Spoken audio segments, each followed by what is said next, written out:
Pejuang PTN, kenalin aku Dila dan kali ini aku juga akan sharing mengenai kisah perjuanganku masuk PTN. Aku dari Prodi Pendidikan Administrasi Perkantoran UNESA, Universitas Negeri Surabaya. Perjuanganku dimulai saat kelas 11 semester akhir. Aku sudah mulai mencari informasi mengenai kampus, jurusan ataupun prodi yang aku inginkan. Dan aku juga ngelihat bagaimana track recordku, mapel apa yang menjadi unggulanku, dan juga mapel apa yang kira-kira harus aku benahi. Ternyata yang paling aku unggulkan dan paling aku sukain adalah jurusan kimia. Tapi setelah aku mencari jurusan, referensi jurusan dan juga kampus, ternyata aku lebih condong ke soshum. Jadi dibandingkan dengan saintek, ternyata aku masih harus banyak membenahi mapel fisikaku, dimana aku juga mencoba berjuang, bimbel juga. Ternyata setelah aku mempelajari fisika itu masih tetap sama, masuk telinga kanan, keluar telinga kiri. Entah kenapa seperti itu, tapi aku tetap ingin masuk di jurusan kimia waktu itu. Namun mempertimbangkan fisikaku dan ngelihat juga ternyata kalau kita masuk di jurusan kimia itu kita juga harus mempelajari fisika. Aku mulai mencari jurusan lain yang lebih condong ke soshum itu tadi, dan memang banyak pilihan yang sudah aku list di situ. Ternyata dari situ aku nekat untuk linjur dan berusaha untuk mengejar atas ketertinggalanku dengan teman-teman yang sudah jurusan IPS dari awal, yang mana mereka sudah belajar itu 3 tahun dan aku cuma bisa mengejar dengan beberapa bulan. Jadi awalnya memang aku nggak langsung linjur, tapi aku baru pindah linjur itu di bulan Desember. Bisa dibilang aku start awal belajar untuk soshum itu adalah dari bulan Desember. Bayangkan, Desember, Januari, Februari, Maret, April. Jadi 5 bulan aku belajar mengenai soshum itu. Yang mana mungkin tips dari aku sendiri, perbanyak latihan soal. Jadi aku yang pertama adalah berusaha memahami pola ataupun jenis pertanyaan. Jadi dengan memperbanyak latihan soal, aku jadi mempelajari, oh pola soalnya kayak gini. Kalau misalkan dijawab ini, berarti ini, gitu-gitu. Aku juga nggak cuma mengerjakan soal dari buku latihan soal, aku juga ngerjain soal dari bimbelku, dari platform-platform lain, dari masuk PTN juga menyediakan tryout. Teman-teman juga harus memanfaatkan semuanya. Jangan mengandalkan belajar dari awal, karena menurutku kalau misalkan kita belajar dari awal, waktunya akan sangat lama.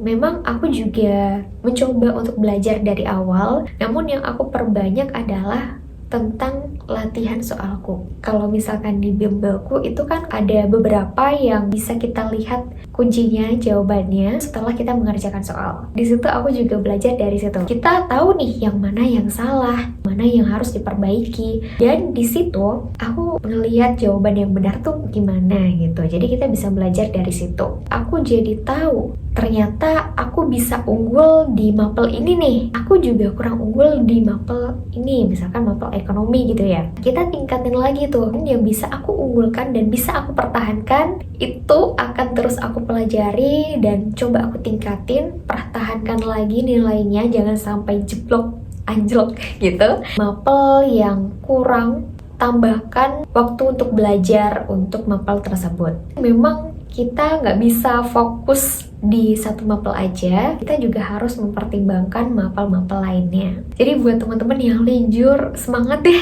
semangat GWS. Mungkin effort kita harus lebih besar lagi ya daripada mereka yang sudah belajar 3 tahun, sudah belajar dari dasarnya gitu. Kalau misalkan punya tekad yang kuat, harus punya usaha yang benar-benar effort gitu.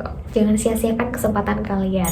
Aku juga sebenarnya merupakan siswa eligible, tapi aku pilih linjur. Tetap aku pakai kuota itu untuk daftar, tapi tetap aja yang aku pilih adalah jurusan Soshum Jujur itu tadi. Memang aku tidak ingin terlalu berharap karena dibandingkan dengan yang siswa sudah satu jurusan, sudah sejalur, selinier, peluangku lebih sedikit. Jadi aku terus-terusan belajar, kerjain soal, dan jangan patah semangat. Ketika kita udah jatuh, serahkan semuanya ke Yang Maha Kuasa, pasrahkan semuanya. Yang penting kita udah effort dan kita sudah berusaha. Ya, balik lagi. Tadi selain SNMPTN, aku coba SBMPTN, juga coba jalur mandiri yang dibuka sekitar bulan Februari atau Maret gitu dari UNY. Ternyata aku gagal dan masih harus belajar lagi. Ya, nggak apa-apa, aku coba lagi. Sampai akhirnya aku UTBK. Menurut aku UTBK H-1 kita jangan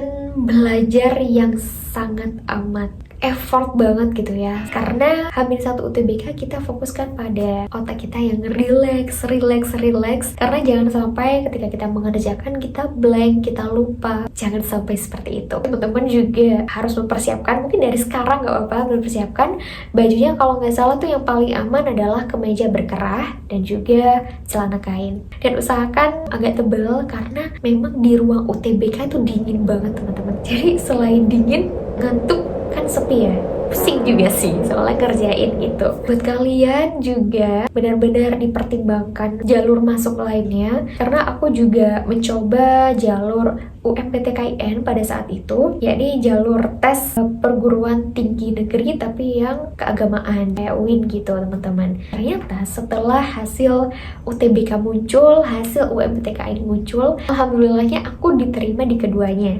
Namun di jurusan yang berbeda gitu. Jadi di SBMPTN aku terima di jurusan Pendidikan Administrasi Perkantoran UNESA, dan di UIN Sunan Kalijaga waktu itu aku keterima di jurusan Komunikasi dan Penyiaran Islam. Di situ aku mempertimbangkan lagi nih, kira-kira jurusan mana dan univ mana yang akan aku ambil.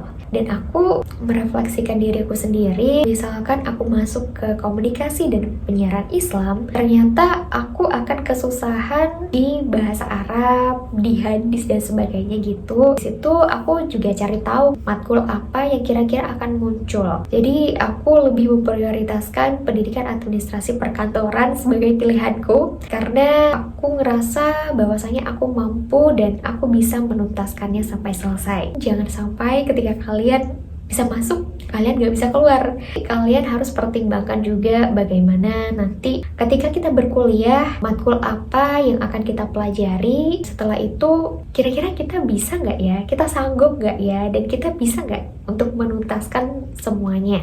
Dan apakah memang itu yang benar-benar kita sukain, jurusan yang kita sukain? Aku juga ingin berpesan ke kalian. Waktu itu aku tanya ke salah satu kakak di bimbelku, Kak, kira-kira dari jurusan ataupun univ, mana yang harus lebih aku prioritaskan? Ternyata yang harus kita prioritaskan adalah jurusan. Dan ketika aku berkuliah, ya itu benar. Kita harus memprioritaskan jurusan yang benar-benar kita sukain dibandingkan dengan univ gitu. Meskipun pada dasarnya kita harus, kalau bisa ya, kita bisa memilih, pasti memilih jurusan dan juga univ yang kita impikan. Balik lagi, karena saingan kita adalah se-Indonesia Raya Merdeka ini, jadi kita melihat peluang kita melihat juga bagaimana perjuangan kita, dan kita melihat potensi dari diri kita sendiri. Jangan sampai kalian salah ambil langkah dan cobalah pintu masuk lain, karena banyak banget jalan menuju Roma, banyak jalan untuk bisa masuk ke PTN. Jadi semangat buat kalian, dan jangan lupa kalau misalkan kalian nanti UTBK, pakailah pakaian yang nyaman dan dipersiapkan secara matang. Kalau misalkan kalian belajar, kalian udah ngantuk-ngantuk, kelelahan tuh, ya udah istirahat dulu, nggak apa-apa, tidur dulu nggak apa-apa. Jadi lanjut besok lagi supaya pikirannya lebih fresh masuk ke otak. Memang untuk siswa yang lijur akan sangat frustasi ya, karena kesannya kayak kok kita belajar dari awal ya, kok kita harus mengejar ketertinggalan ini ya, begitu. Jadi tetap semangat, it's okay, semuanya akan berjalan. Kita serahkan semuanya kepada Yang Maha Kuasa, karena rencana Tuhan lebih indah daripada rencana kita sendiri. Gitu ya, semangat buat kalian, dadah!